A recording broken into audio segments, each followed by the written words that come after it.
Bos, ternyata ada juga loh artis yang punya bisnis event decoration. Kalau lihat Rizal Akbar acting atau jadi presenter sih udah biasa. Nah, kalau turun langsung ke pasar beli perlengkapan dekorasi dan bunga segar, ini baru luar biasa. Di balik aktivitasnya yang padat merayap di dunia entertainment, 4 tahun belakangan ini ternyata Rizal sibuk mengembangkan bisnisnya loh. Yap, nggak jauh-jauh dari dunia seni. Sakraf Indonesia besutannya fokus berbisnis di bidang dekorasi dan buket bunga. Tak tanggung-tanggung, Doi terjun langsung ke lapangan. Dari menyiapkan bahan sampai bikin karya dekorasi yang maksimal. Sekarang aku lagi mau belanja di Pasar Rawabelong. Nah, buat apa? Jadi ceritanya aku tuh punya usaha. Namanya Sakraf Indonesia. Jadi kita sebagai florist dan juga dekorator. Dan kebetulan kita mau ada event. Jadi kita mau belanja di Rawabelong, beli bunga, beli daun untuk event nanti. Pasti seru banget pokoknya. Jadi buat kalian nih yang pengen lihat, penasaran gimana prosesnya, ikutin kita terus tetap di Cuan Bos.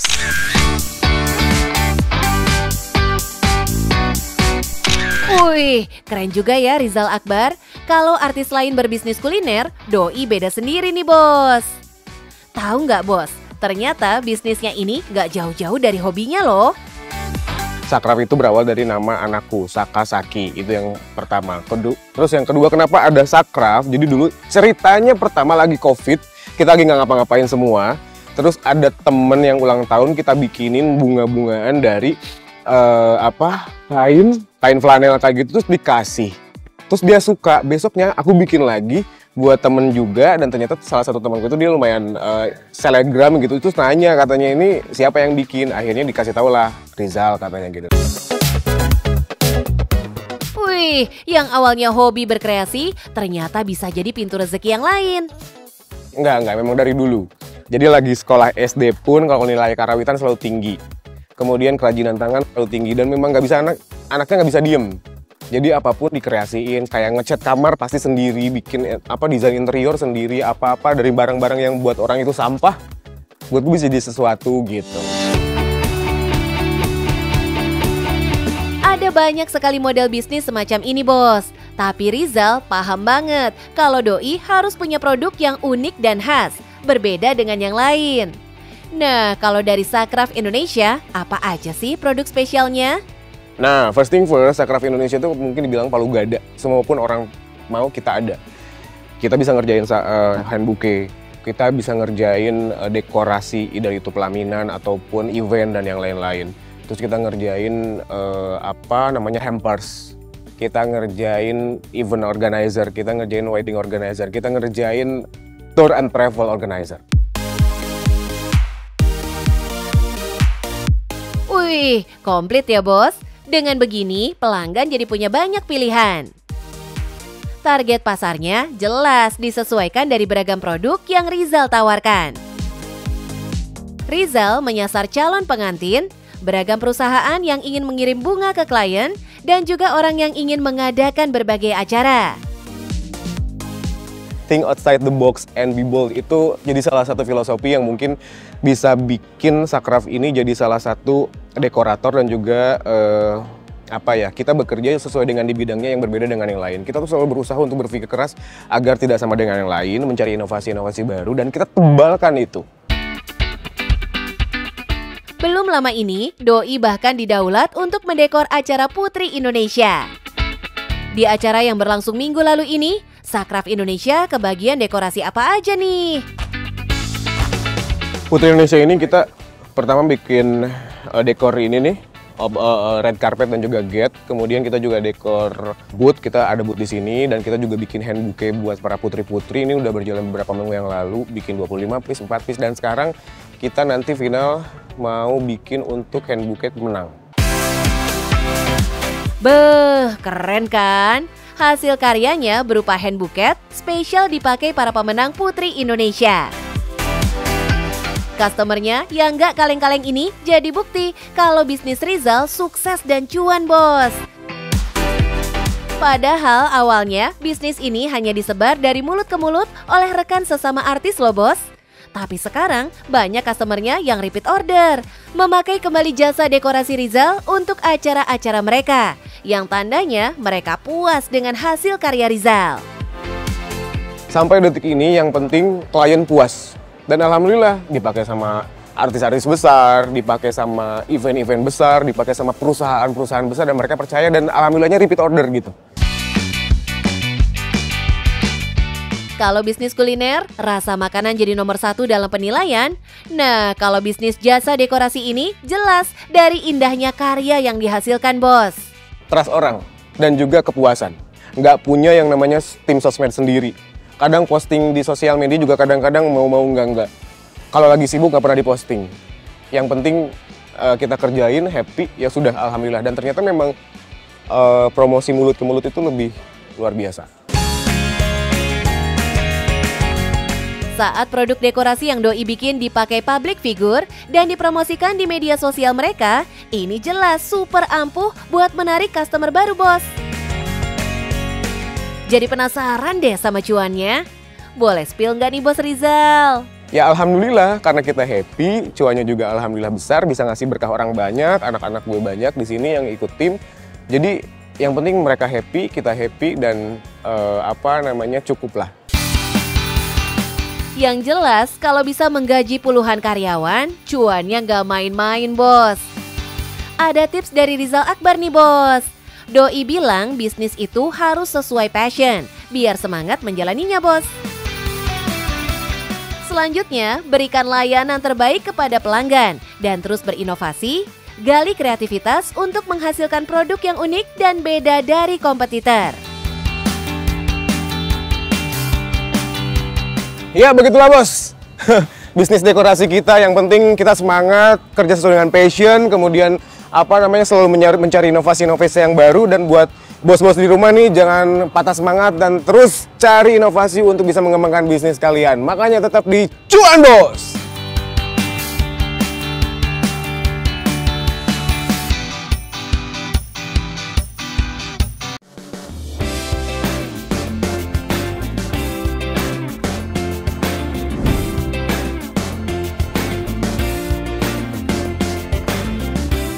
Halo, Bos! Siapa sangka daun yang sering dianggap tak berguna ini ternyata bisa bikin rekening makin tebal. Biasanya daun dikeringin cuma buat kompos aja. Tapi yang satu ini laku dijual ke luar negeri dan pastinya dibayar dolar.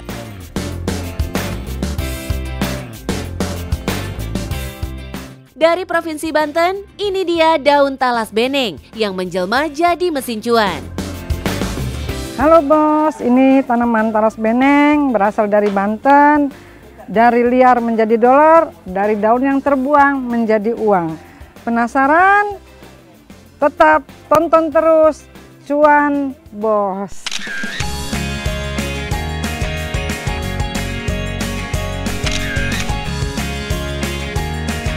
Dari nol, Bu Ruli membangun bisnis berbasis pertanian ini. Doi mampu mengekspor puluhan ton daun kering talas beneng ke mancanegara dari Australia hingga Amerika. Talas beneng atau Colocasia gigantea var beneng adalah varietas talas lokal yang berasal dari Kabupaten Pandeglang dan Lebak, Banten. Talas beneng ini awalnya tanaman liar yang tidak dibudidayakan. Berbeda dengan jenis talas lainnya, talas beneng punya umbi yang besar dan dapat muncul sampai ke atas permukaan tanah. Sementara daunnya super lebar dan berwarna kuning. Makanya disebut beneng, yang berasal dari singkatan besar dan koneng, alias kuning. Saya mengenal talas beneng kurang lebih 6 tahun yang lalu. Dan di 1 tahun penanaman pertama, saya mempelajari tentang pengolahannya itu dan saya lakukan di rumah. Kurang lebih 6 bulan sampai 1 tahun. Setelah saya paham, baru saya bikin workshop dan sampai saat ini. Kurang lebih 3 tahun. Tanpa punya background seorang petani sama sekali, Bu Ruli emang terbilang nekat untuk bisa terjun ke bisnis ini, Bos. Tapi ini jadi bukti kalau tekad dan usaha jelas tidak akan mengkhianati hasil. Bos, ini salah satu bibit talas beneng yang kita akan budidayakan, kita akan kembangkan kembali di tanah Pandeglang, Bumi Banten, supaya potensi talas beneng beranjak lagi, bangkit lagi, yang jelas pasarnya untuk ekspor.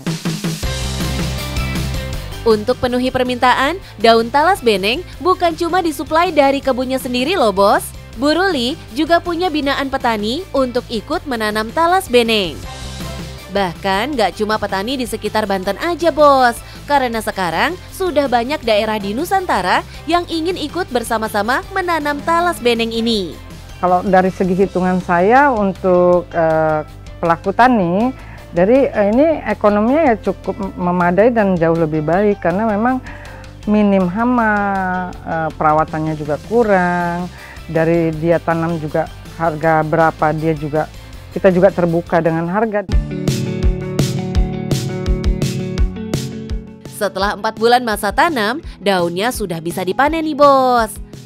Untuk saat ini, daun talas beneng segar dihargai hingga 1.500 per kilonya loh bos. Kalau dari budidaya sendiri kan populasi ya, jadi tergantung, contoh 1 hektar itu nanam 10.000 populasi. Nah dari 10.000 populasi itu kalau kita panen daun kurang lebih 2 ton, dari 1 tanaman mungkin 2 lembar ya, 2 daun itu 2 ton.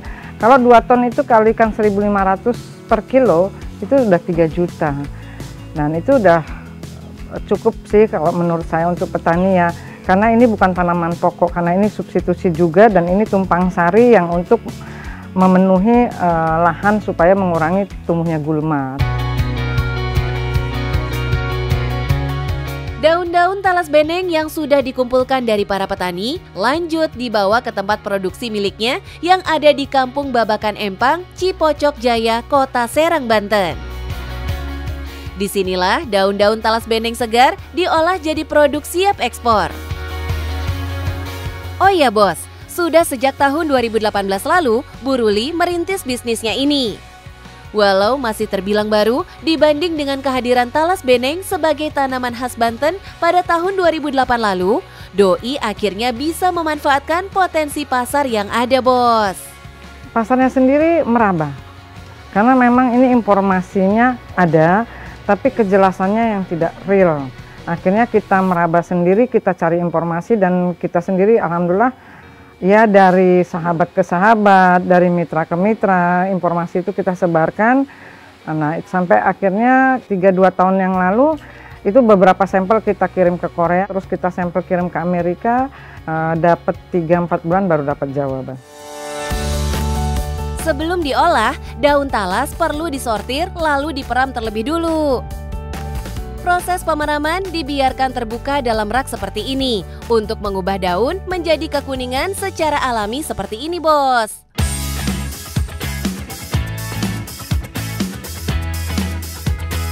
Lanjut, daun-daun talas yang sudah berwarna kekuningan setelah beberapa hari diperam dipisahkan dari tulang daunnya seperti ini bos.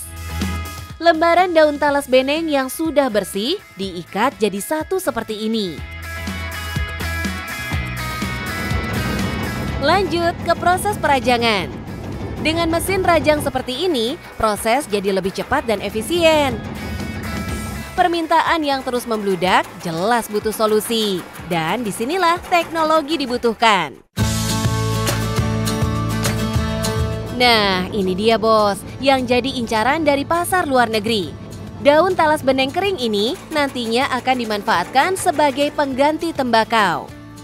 Dan memang talas beneng ini peminatnya lebih banyak dari luar lah, karena ini produk sehat sih.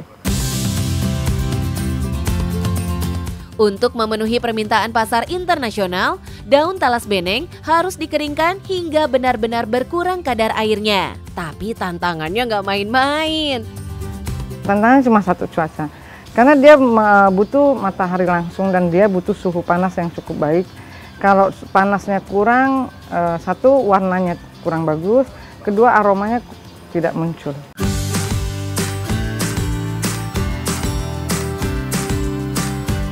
Sebenarnya proses pengeringan tidak butuh waktu lama bos, cuma 2 jam kalau panas matahari lagi trik-triknya ya. Demi penuhi permintaan pasar internasional, Bu Ruli jelas tidak main-main dalam menghadirkan produk daun talasnya ini, Bos. Nah, ini dia loh, Bos. Daun rajang talas beneng yang masuk kualitas grade A yang siap untuk ekspor.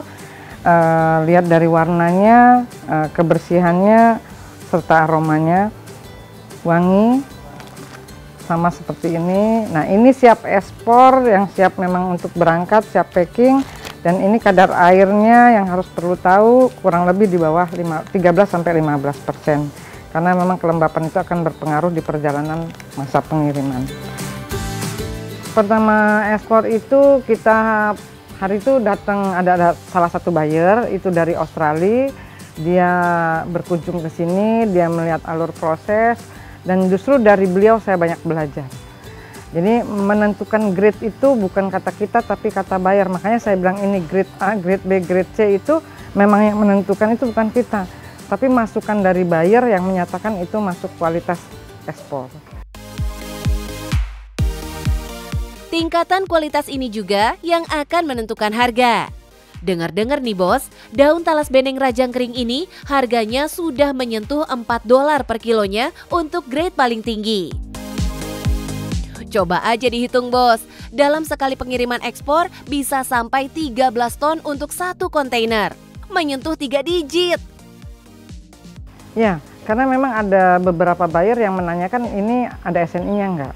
Karena dulu sempat ada permintaan ke Polandia dan itu katanya peruntukannya untuk teh kesehatan, untuk minuman kesehatan atau teh kesehatan, saya juga kurang tahu. Dia tanya ini sudah SNI belum. Nah, dari situ akhirnya saya kolaborasi dengan pemerintah, saya sampaikan bahwa ini punya potensi cukup baik.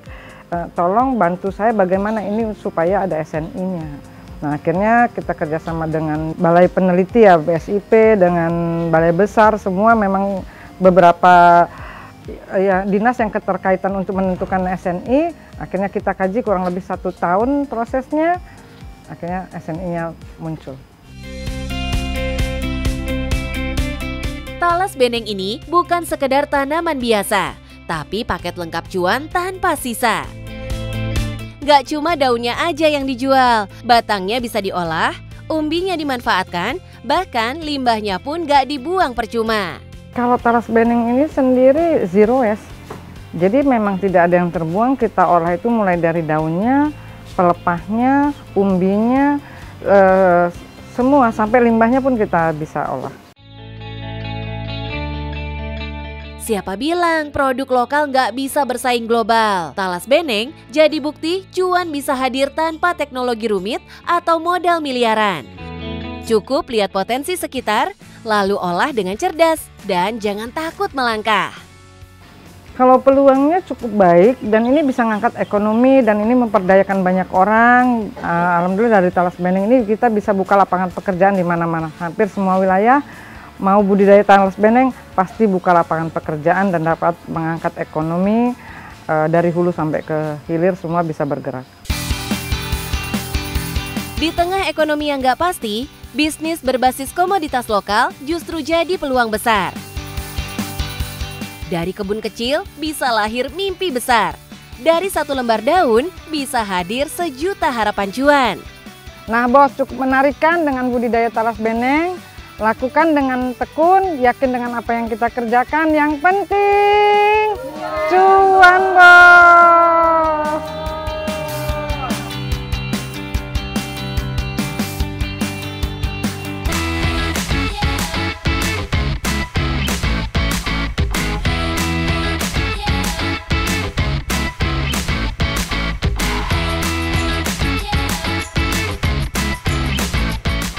Bos! Mau makan risol cara beda? Ini nih, ada risol mentai torch yang jadi menu andalan di outlet Risol The Bunzi Bandung. Padahal sebelum punya outlet ini, dulu Miranti cuma jualan keliling dan kaki limaan dengan modal Rp300.000. Tapi alhamdulillah rame bos setahun terakhir. Sekarang udah naik kelas dan punya outlet nih, bahkan bisa ngeomset ratusan juta rupiah. Wih, jadi kepo nih sama kisahnya pengusaha muda ini. Halo Halo Bos, selamat datang di Risol Prasmanan pertama di Indonesia. Dulu saya jualan kaki lima, sekarang saya udah punya outlet. Penasaran gimana ceritanya? Tetap di Cuan Bos!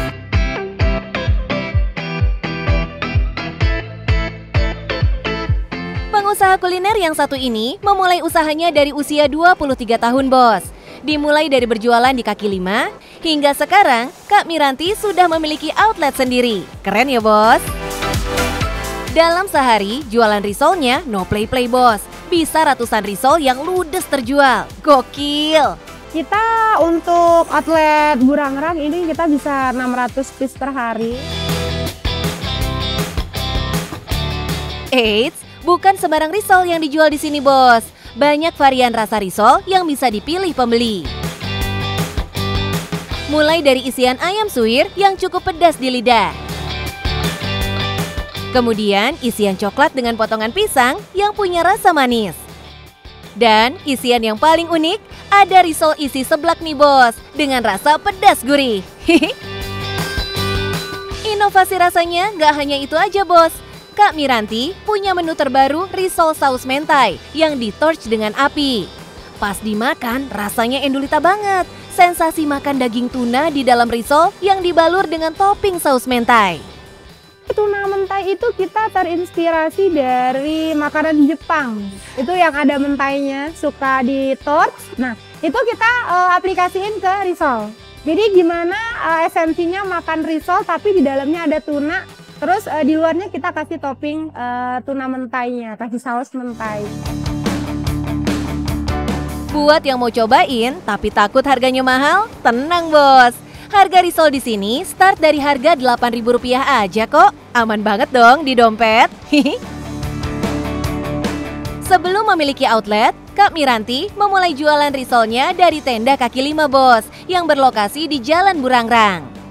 Di sini nih saya memulai usaha saya bersama suami. Dulu kita bukanya di tendaan seperti ini hanya berdua saja. Sekarang kita udah punya 17 karyawan. Dari berdua, sekarang udah punya 17 karyawan, Bos. Mantap! Sebagian karyawannya berada di daerah Soreang, Bandung. Mereka memproduksi kurang lebih sekitar 15-20 ribu pieces risol dalam sebulan, Bos. Makanya, kudu tangan-tangan terampil dan terlatih, biar produksinya bisa satset, Bos. Apalagi di pembuatan kulit risol. Risol itu terlihat gampang, tapi susah bikinnya. Bikin kulitnya yang paling susah. Karena kulit itu kalau misalkan dianya ketebelan, dianya jadi kayak pempek, tapi ketipisan kayak krepes. Jadi harus benar-benar tingkat ketebalannya tuh sesuai. Nggak cuman kulitnya aja, isiannya juga, Bos. Kudu premium nih. Oh iya, berbagai varian rasa isian ini diracik sendiri oleh Kak Miranti. Mantap!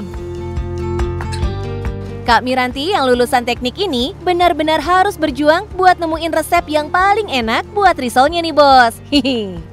Saya dulu kuliahnya malah teknik, iya. Jadi waktu zaman kuliah saya ngurusin minyak, sekarang ngurusin makanan. Jadi saya banyak belajar dari awal. Saya harus belajar mencari tahu tentang bahan apa sih yang premium. Dari sinilah tercipta menu yang disukai para pelanggannya. Salah satunya yang nagih banget sama risolnya Kak Miranti adalah Diana. Sejauh ini beda sih dari risol yang sebelumnya, kayak lebih premium juga, terus tentunya enak. Asik nih, Bos, resepnya bikin jatuh hati para pelanggan ya, Kak. Bukan pengusaha kalau nggak nemuin kendala, Bos. Kak Miranti sadar banget kalau risolnya ini makanan yang cepat basi. So, Doi pun cari cara untuk mengatasinya. Sebenarnya kita banyak melalui trial error ya. Yang pertama kita mulai dari sterilisasi produksi. Jadi mungkin terlihat sepele ya. Karyawan kita harus kita pakaiin APD lengkap, harus kita pakaiin sarung tangan, tutup kepala. Kebersihan saat produksi menjadi kunci produk risolnya tahan lama, Bos. Saat yang paling dinanti nih, Bos, menghitung omset usaha Kak Miranti. Kalau dalam sehari bisa ludes 600 pieces risol dikali dengan harga terendah Rp8.000. Maka dalam sehari Rp4.800.000 masuk kantong, Bos. Kalau dikali sebulan bisa tembus Rp144 juta, Bos. Wadidaw, gokil banget ya omsetnya. Mantap. Di usia 26 tahun, Kak Miranti sudah bisa menikmati hasil dari jualan risolnya dan membuktikan kepada orang lain kalau bisa sukses walau hanya berjualan di kaki lima. Kita jualan kaki lima ya, jualan risol apalagi dengan basic kita yang bukan orang bisnis, yang basic kita itu harusnya jadi pegawai gitu kan. Tapi dari situ juga kita bisa ngebuktiin kalau nggak harus jadi pegawai gitu. Kita juga bisa jadi sukses dari berjualan walaupun di kaki lima. Kak Miranti udah bukti nih, Bos. Memulai usaha dari usia muda bisa banget buat sukses. Definisi yang muda pendulang cuan. Saat tua sudah menikmati hasilnya. Mantap.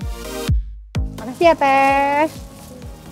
Oke, Bos. Jadi sebagai pembisnis kita harus mendengarkan semua keluhan dari konsumen supaya kita bisa dicintai oleh seluruh konsumen. Yang penting cuan, Bos.